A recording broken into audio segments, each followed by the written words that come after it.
오늘 주일 새벽 가운데 요엘에서 1장 말씀을 통하여서 소망을 하나님께 두라라는 말씀으로 우리가 은혜를 나누고자 합니다. 우리는 마가복음 말씀을 마치고 또 오늘 주일 새벽부터 요엘에서 말씀으로 또 새롭게 시작을 하게 되었습니다. 요엘에서는 선지서입니다. 요엘에서는 하나님의 선지서인데 선지자들이 기록한 하나님의 말씀을 선포하는 선지서입니다. 마가복음 16장을 기점으로 우리 예수님께서 십자가에 못 박히시고 이제 부활하셨지 않습니까? 오늘 우리가 이 요엘서를 하는 데는 갑자기 요엘서가 탁 나타나는 것이 아니고 이유가 있습니다. 마가복음 했다가 요엘서 딱 하는 이유가 있는 것이죠. 십자가 있고 마가복음 16장에 십자가 있고 부활했잖아요. 십자가 있고 부활 있고 난 다음에 뭐가 있겠습니까? 십자가 있고 부활 있고 성령이 오시지 않습니까? 성령, 그 성령은 사도행전에 가면 성령이 나오시잖아요. 근데 그 사도행전에 나오는 그 성령은 요엘서 2장에 성령을 예언한 말씀이 나오지 않습니까? 이 내용이 바로 그 유대의 7대 절기에 그대로 나타나게 되는 것을 봅니다. 자주 유대인의 7대 명절을 말씀을 하지 않습니까? 유월절, 무교절, 그 다음에 뭡니까? 초실절, 그 다음에 오순절, 그 다음에 나팔절, 그 다음에 대속제일, 그 다음에 마지막에 수장절. 이것은 굉장히 중요합니다. 복음이 이렇게 이루어지고 예수님께서 이렇게 오셨다가 다시 이렇게 재림하신다는 겁니다. 모든 것이 7777 계속 이루어지지 않습니까? 이렇게 유월절, 이게 유대인의 7 절기가 예수님께서 오시고 예수님께서 이렇게 재림하는 모습으로 다 이루어진다는 것이죠. 6월절 어린 양으로 오신 예수님께서 오셔서 십자가의 어린 양으로 오셔서 십자가의 무교병으로 3일간의 장사되셨다가 그 다음에 초실절 부활하시죠. 첫 열매로 부활하시고 오순절 성령의 열매로 오시고 그 다음에 이제 그 내용을 갖다가 오늘 이제 요엘서 말씀을 통해서 하시는 것입니다. 요엘서 2장 28절 말씀 가운데 그 후에 내 영을 내가 만민에게 부어주리니 너희 자녀들이 장래일을 말할 것이며 너희 늙은이가 꿈을 꿀 것이며 너희 젊은이는 이상을 볼 것이며 이런 내용이 나타나게 되는 것이죠. 그래서 이 내용이 요엘서 말씀 가운데 있기 때문에 우리가 이제 요엘 말씀을 이렇게 하게 되는 것입니다. 이제 그런 의미를 두고 우리가 요엘서 1장을 들어가게 되는데 요엘서는 선지서로 분류가 됩니다. 선지서로 분류가 되는데 선지서에도 보면 대선지서가 있고 소선지서가 있습니다. 대선지서는 무엇이고 소선지서는 무엇인가 이렇게 하면 대선지서에는 이사야서, 그 다음에 예레미야서, 또 뭐가 있겠습니까? 우리 주일 저녁마다 하는 뭐가 있습니까? 에스겔서. 대선지서에 뭐가 있다고요? 이사야서, 또 예레미야서, 또 예레미야 애가도 있습니다. 애가도 붙이고 그 다음에 에스겔서, 또 뭐가 있겠습니까? 또 이 다니엘까지 이렇게 총 이렇게 5권이 있습니다. 그러니까 이사야서, 에스겔서, 예레미야가 다니엘서. 이 사람들은 뭐 특별하기 때문에 대선지서로 분류하는 것이 아니라 분량이 굉장히 많습니다. 이사야서도 뭐 66장으로 굉장히 양이 많지 않습니까? 에스겔서도 많고 예레미야서도 많고 예레미야 애가는 양은 작지만 그냥 붙여놨습니다.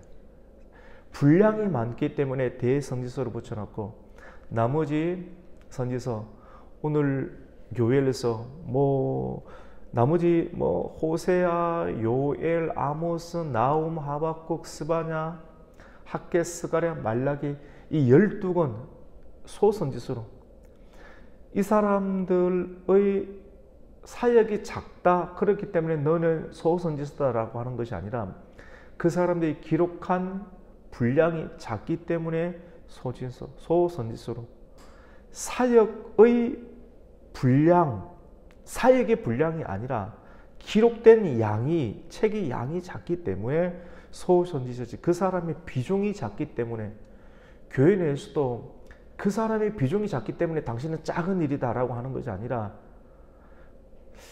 분량의 양, 분량이라 분량, 비중. 우리가 이런 것을 잘 구분해서 우리가 내 사람, 우리 자신의 가치를 우리가 따져봐야 되지. 나는 교회에서 이렇게 취급받구나 이렇게 생각하면 참 문제가 되는 것이죠. 대선지서가 내가 비중이 교회에서 비중이 이렇게밖에 안 되는가 보다 그런 개념이 절대 아니라는.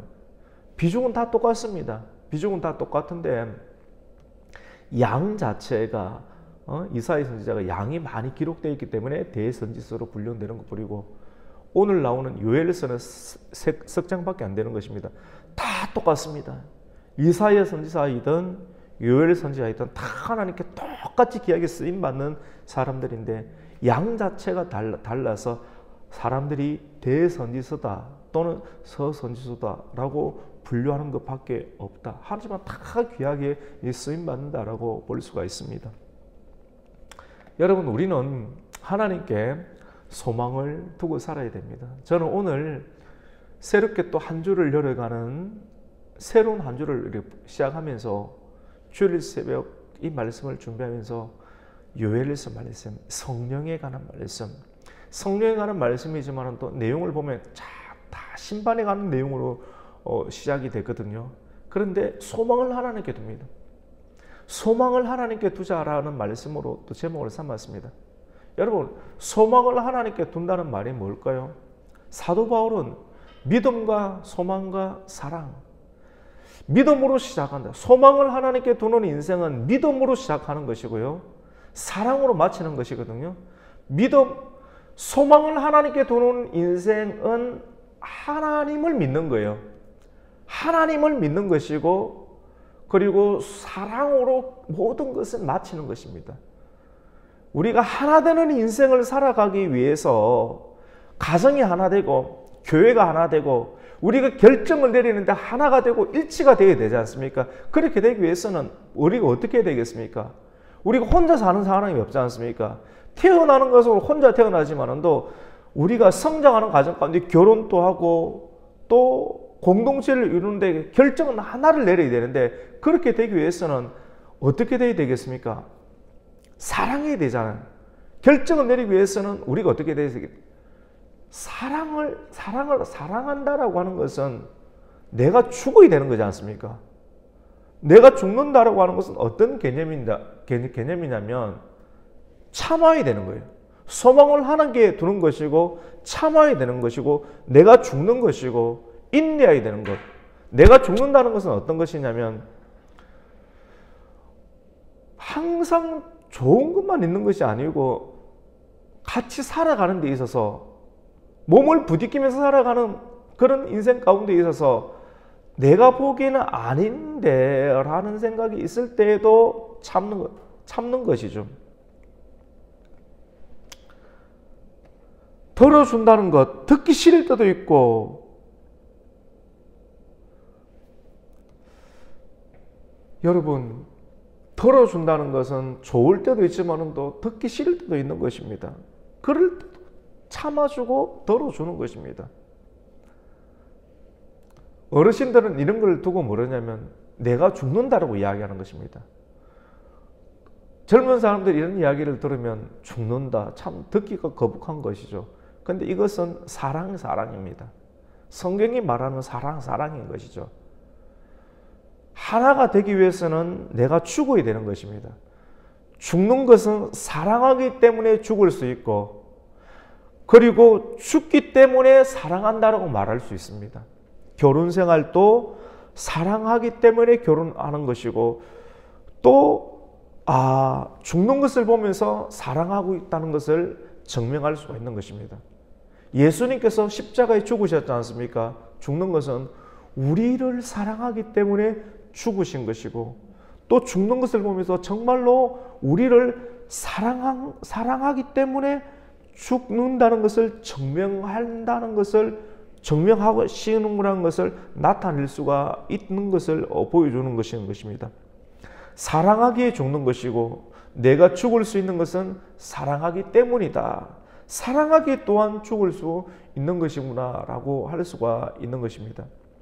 요엘 선지자는 하나님의 말씀을 들어야 할 대상을 늙은 자들과, 오늘 1장 말씀 가운데 보면 들으라 라고 말씀을 하고 있습니다. 하나님의 말씀이다. 하나님의 말씀을 들어야 되는데, 하나님의 말씀을 먼저 들어야 되는데, 요엘 말씀이 젊은 사람들 보고 들으라고 말 안 합니다. 안 들으니까 먼저 들어야 될 대상을 늙은 자들아 먼저 들으라, 그리고 땅에 있는 모든 주민들아 들으라 라고 말씀을 합니다.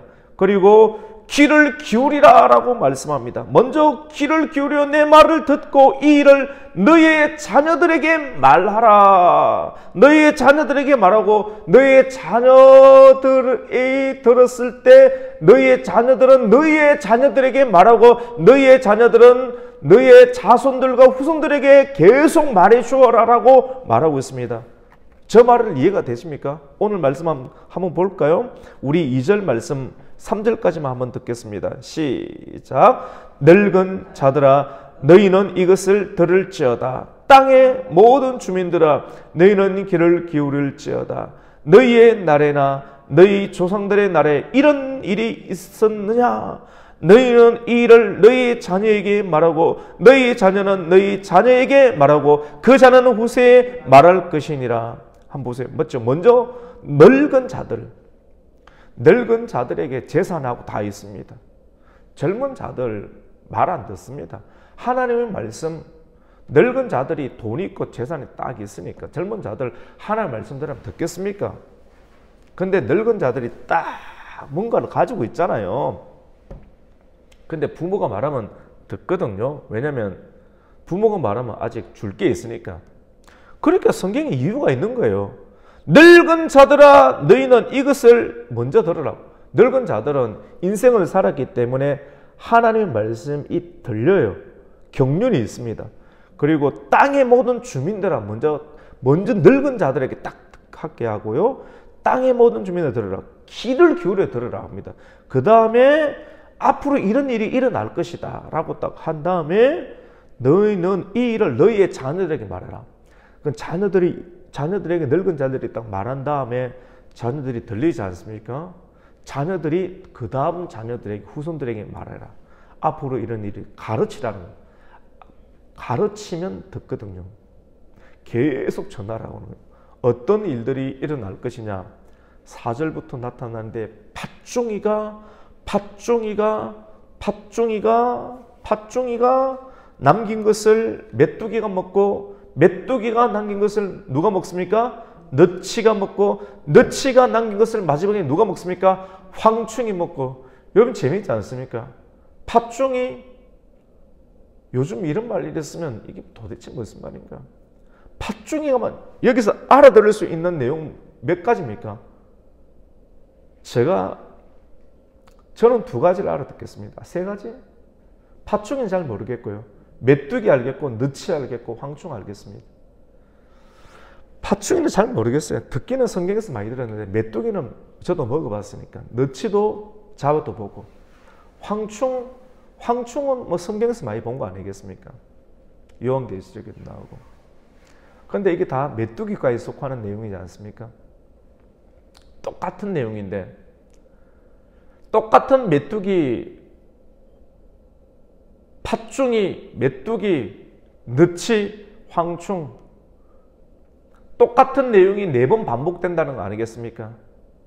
늙은이들아 들으라. 듣고 너희의 자손들에게 말하고, 자손들아 들었지 눈이 번쩍 뜨이죠. 너희의 새끼들에게 이야기를. 앞으로 이런 일이 일어날 거다. 4번 이런 일이 반복될 것이다.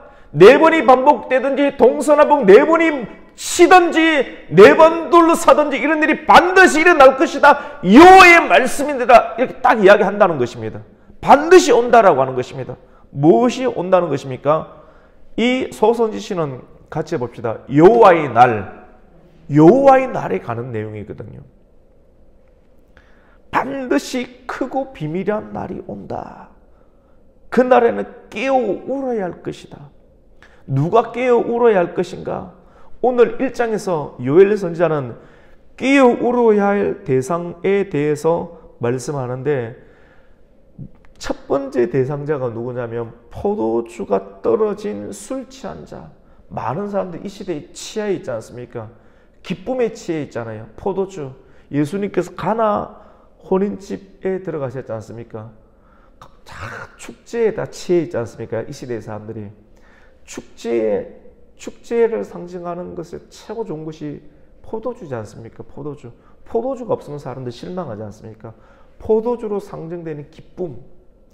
교회에 오든지 막 다 어디 가든 다 기쁨을 원하지 않습니까? 기쁨. 근데 사람들이 그 기쁨을 상징하는 대표적인 포도주란 말입니다. 근데 예수님께서 가나 혼인 요한복음의 첫 번째 기적이 뭐냐면 포도주인데 너희들이 아무리 잔치와 축제를 배선한다 할지라도 예수가 없으면 진정한 기쁨이 없다는 걸 알려주는 것이거든요. 이 시대 사람들이 예수 없이 기쁨을 자꾸 만들려고 합니다. 근데 포도주가 떨어진 술 취한 자들, 같이 해봅시다. 포도주가 떨어진 술 취한 자들, 누가 울어야 되는가? 포도주가 떨어진 술 취한 자들이 있을 것이다. 두 번째로는 추수할 것이 사라진 농부들. 왜냐하면 한번 보세요. 팥종이, 메뚜기, 그 다음에 누굽니까? 너치, 그 다음에 누굽니까? 황충. 동서남북에서 사방에서 밀려오든지 1차, 2차, 3차, 4차 공격에서 다 오든지 삭세를 해보니까 남아있는 것이 있겠습니까? 없겠습니까? 없다라고 하는 것입니다. 그러니까 포도주가 떨어진 술 취한 자들이 먹을 것이 없을 것이고 기쁨이 없을 것이고 추수할 것이 사라진 농부들 그리고 소재와 전제로 드릴 것이 없는 제사장들 교회에 먹을 것 있겠습니까? 제사 드릴 것 있겠습니까? 소재가 뭡니까? 가루잖아요. 곡식 드릴 것 있습니까? 전제 포도주 없죠. 술 취할 것도 없고 전제는 포도주지 않습니까? 포도주로 교회에 드릴 것도 없는 거예요. 축제도 없고 교회도 없고 농부도 없고 완전히 다 멸망당할 것밖에 없다. 이것 늙은 이들아 들으라. 너희 자손들에게도 반드시 전해라. 앞으로 이런 날이 올 것이다. 반드시 전해라. 여러분 왜 울어야 됩니까? 6절에서는 다른 한 민족이 내 땅에 올라온다. 내 땅에 여호와의 하나님의 땅에 예루살렘 땅에 올라온다. 그들은 강하고 수가 많으며 이빨이 사자의 이빨 같고 그 어금니는 암사자의 어금니가 참을 씹으면 다 모든 것을 부스러뜨릴 수 있는 강력한 이빨을 가진 이빨 그 메뚜기 떼와 같다. 그들이 누구냐? 바로 바벨론이다. 제사장의 기쁨이 그칠 날이 온다. 소재와 전제 여호와의 성전에 그칠 날이 온다라고 9절에 말씀을 하고 있습니다. 예배 못 드립니다. 이런데 무슨 예배 있습니까? 누구 옵니까? 뭐 코로나 한 번 와더라도 뭐 방송 한 번 떠들면 다 못 오는데 전쟁이 일어나고 모든 것이 황폐될 때 누가 모입니까? 반드시 이런 날이 온다라고 하는 것입니다. 농부들아 너희들은 부끄러워하라. 포도원을 가꾸는 자들아 너희들은 곡할지어다. 왜냐하면 밀과 보리 때문이다. 밭의 소산이 다 없어질 것이기 때문이다 라고 말씀을 합니다. 반드시 그날이 온다라고 여호와의 날 크고 두려운 날이 온다. 예루살렘에 있는 자들아 산으로 도망하라. 예수님께서 계속 마태복음 말씀장에서 말씀을 하고 있는 것입니다. 마지막 12절 말씀 가운데 포도나무가 시들고 무화과 나무가 말랐으며 석류나무와 대추나무가 사과나무와 밭의 모든 나무가 다 시들었으니 이러므로 무엇이 말랐습니까? 사람의 즐거움이 마지막 12절에 말랐도다. 여러분 사람의 즐거움을 어디에 두고 있습니까? 농부들은 밭에 소산에 두고 있잖아요. 12절에 보면 이스라엘 나라의 대표적인 나무가 무화과나무, 석류나무, 포도나무, 대추나무, 여러분 이런 것이지 않습니까? 그런데 이런 것들이 황충, 너치, 메뚜기, 팥중이들이 한번 썰고 지나가면 남아있겠습니까? 없는 거예요. 그러니까 밭에 소출이 없게 되니까 기쁨이 있습니까? 없습니까? 없는 거예요. 없는 거예요. 술 취하는 자들이 포도주를 먹고 싶어도 먹을 수 있습니까? 없습니까? 없는 거예요. 제사장이 전제와 소제를 드릴 수도 없는 거예요. 기쁨이 없게 되는 거예요. 기쁨의 근원, 사람의 즐거움의 근원이 말라버리게 되는 거예요. 다 무엇 때문에 그렇습니까? 하나님께 소망을 두지 않았던 이유 때문입니다. 우리가 오늘 이 말씀을 통해서 저와 여러분의 소망은 어디에 두고 있습니까? 이 소선지서, 오늘 주일 요엘 선지서의 말씀을 통해서 여호와의 날을 우리가 준비를 해야 되겠다. 늙은이들아 들을지어다. 늙은이라 들을지어다. 너희의 자손들에게 말할지어다. 우리와 우리의 자손들에게 가르치고 전하여 그날을 준비하는 지혜로운 성도가 되기를 예수님의 이름으로 축원합니다. 아멘.